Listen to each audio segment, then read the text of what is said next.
Ya, hal yang paling prinsip yang diminta adalah jangan ada penggusuran. Permintaan untuk pemberdayaan dan saya secara prinsip menyetujui itu. Yang pertama, Mas Pram ini dibutuhkan seluruh rakyat Jakarta, dibutuhkan pedagang kaki lima dan UMKM se-Jakarta yang berjumlah 650.000. Jakarta harus jadi contoh dari 37 provinsi yang lain. Dan kami yakin Mas Pram akan menjadi jembatan 65,4 juta UMKM kepada Presiden Prabowo Subianto. Kenapa? Karena UMKM kita harus unggul supaya sukses menjemput puncak bonus demografi. Saya kenal Pramono Anung sudah 24 tahun, sejak 2000 bersama Gus Salahuddin Wahid, almarhum adiknya Gus Dur. Saya aku yakin seluruh pelaku ekonomi rakyat di semua kawasan, pedagang kaki lima, warung kelontong, warung Tegal, soto Lamongan, dan semuanya akan memilih dan mencoblos Mas Pram menang satu putaran 27 November 2024. Oleh karena itu saya akan memimpin sendiri Daihat menangkan Mas Pram jadi gubernur 2024-2029. Mungkin dari Mas Pram ini udah disampaikan harapan-harapannya, kira-kira langkah konkret apa yang akan dilakukan Yang pertama saya mengucapkan terima kasih atas support dari APLI dan juga UMKM seluruh Indonesia yang tadi disampaikan secara langsung oleh Ketua Umum maupun Ketua Jakarta. Karena APLI dan UMKM ini organisasi yang sangat solid, yang betul-betul akarnya di UMKM itu luar biasa. Saya sudah mengenal cukup lama beliau, dengan dukungan ini pasti secara signifikan akan berarti di lapangan. Karena UMKM itu organisasi yang sangat solid sekali dan perintah ketua umum itu biasanya ditaati karena menjadi kepentingan bersama di antara mereka. Sehingga dengan demikian saya yakin ini energi yang luar biasa, apalagi dalam deklarasi mereka menginginkan menang satu putaran. Untuk itu pasti mereka bekerja lah. Diskusi habis pertemuan tadi, kira-kira ada nggak sih aspirasi yang Ya, hal yang paling prinsip yang diminta adalah jangan ada penggusuran. Permintaan untuk pemberdayaan dan saya secara prinsip menyetujui itu. Karena memang bagaimanapun Jakarta ini kehidupan masyarakatnya UMKM itu menjadi motor utama. Hampir 98,8% UMKM di Jakarta itu dibutuhkan sekali. Bahkan ketika Car Free Day kita bisa menjadi contoh yang paling baik. Dulu kan awal-awal orang alergi dengan UMKM di Car Free Day. Tapi begitu Car Free Day selesai, UMKM-nya bersih, tidak menjadi penghalang. Nah itu salah satu contoh yang mungkin menjadi role model, prototipe bagaimana kita memperlakukan UMKM. Tetap kebersihan Jakarta menjadi utama, tetapi UMKM juga harus diberdayakan. Mas Pram, gimana menanggapi hasil survei yang semakin menanjak Mas belakangan ini? Alhamdulillah. Iya, alhamdulillah. Kira ada langkah-langkah ke depan? Pokoknya saya tetap bekerja seperti biasa. Sekarang kurang 23 hari, jadi saya akan tetap keliling seperti biasa seperti hari ini. Malam ini saya masih ada 2 acara tertutup ya. Jadi setiap hari ya selesai jam 11.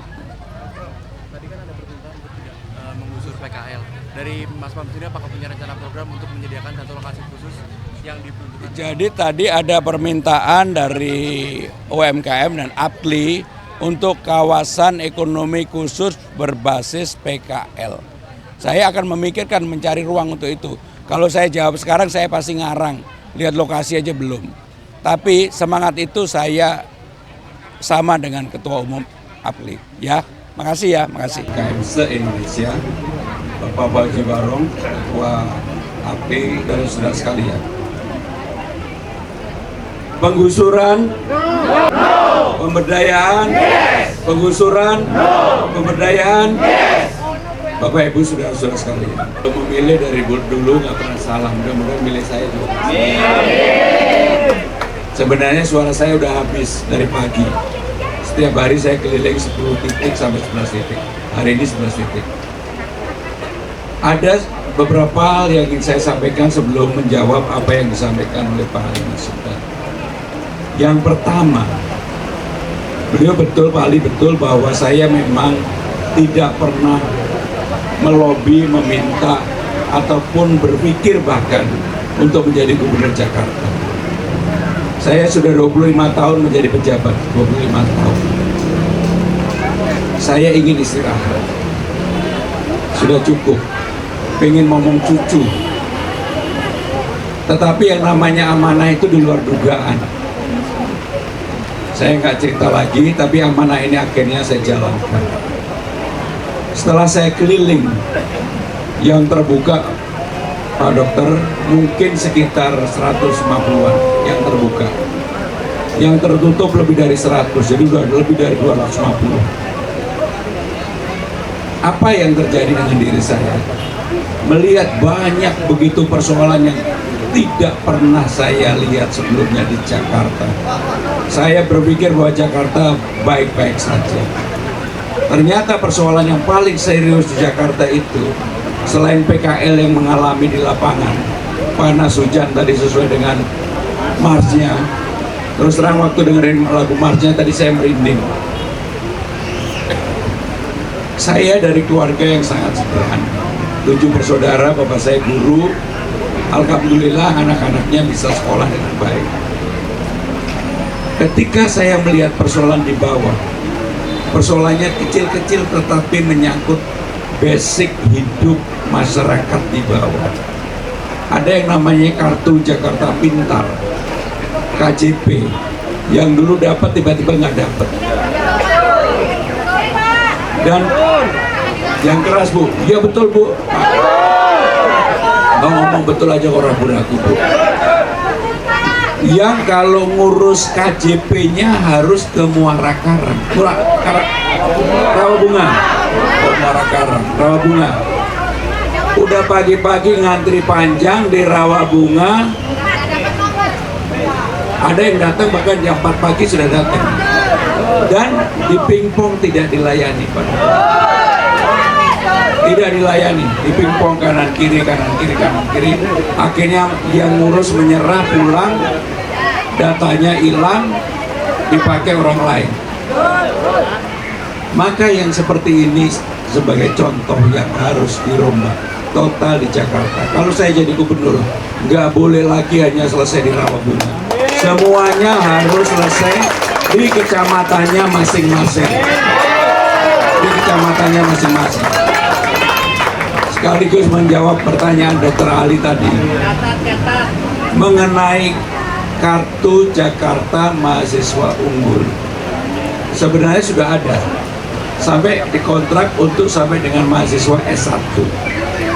Saya sangat setuju kalau kemudian diberikan ruang kalau anaknya memang pintar untuk bisa S1 atau S2 atau S3.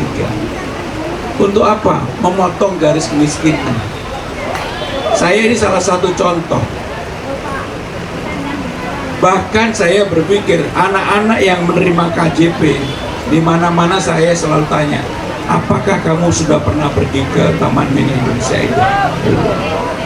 Apakah pernah pergi ke Ancol? Belum. Apakah pergi ke Ragunan? Belum. Apakah pernah lihat Monas? Belum. Apakah pernah melihat museum-museum Jakarta? Belum.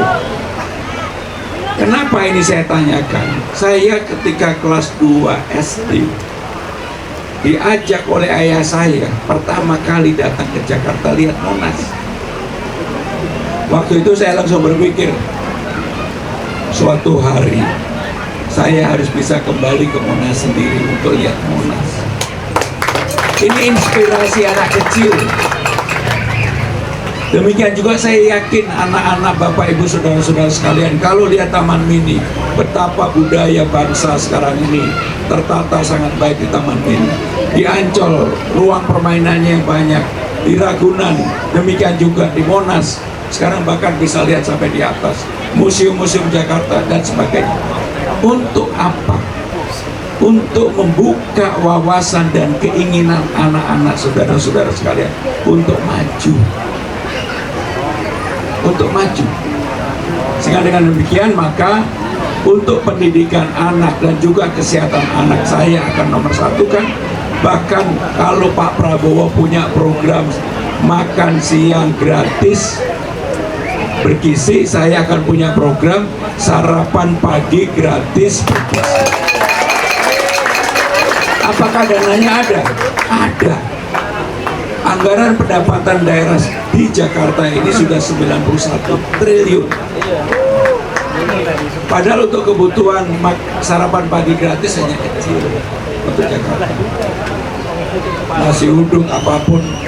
Dan yang penting, nggak boleh untuk pengadaan itu adalah vendor-vendor yang besar. Harus dibuka untuk UMKM. Nggak boleh vendor besar. Harus dibuka untuk UMKM. Jadi cara-cara saya berpikir adalah seperti itu. Termasuk untuk RT RW, Dasawisma, kemudian Jumantik, semuanya Bu, saya kalikan 2. RT dari 2 juta menjadi 4 juta, RW dari 2,5 menjadi 5, Jumantik dari 500 menjadi 1 juta. Termasuk PKK dan Posyandu yang selama ini nggak pernah dapat, maka kami akan buatkan pergubnya supaya ada payung hukum. Jadi cara berpikir saya adalah kalau ditanya apa program paling utama saya, menyelesaikan itu. Menyelesaikan itu. Termasuk memasang CCTV di seluruh RT RW se-Jakarta. Kenapa itu diperlukan? Untuk satu, supaya mengurangi kriminalitas. Kedua, mengurangi tawuran.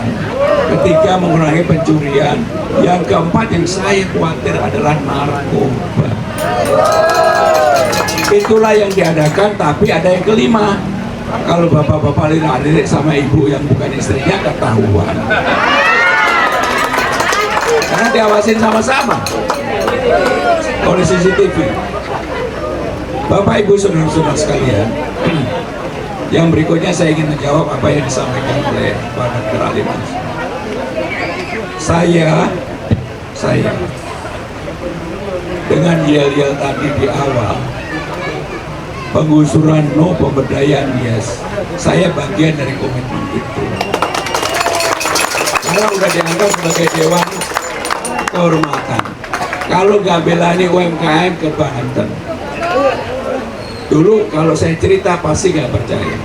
Dulu kecil saya jualan manisan untuk membantu keluarga. Kan ini sebenarnya bagian dari UMKM juga. Sampai kemudian saya kuliah di ITB, saya jualan manisan dan kacang yang diplastikin.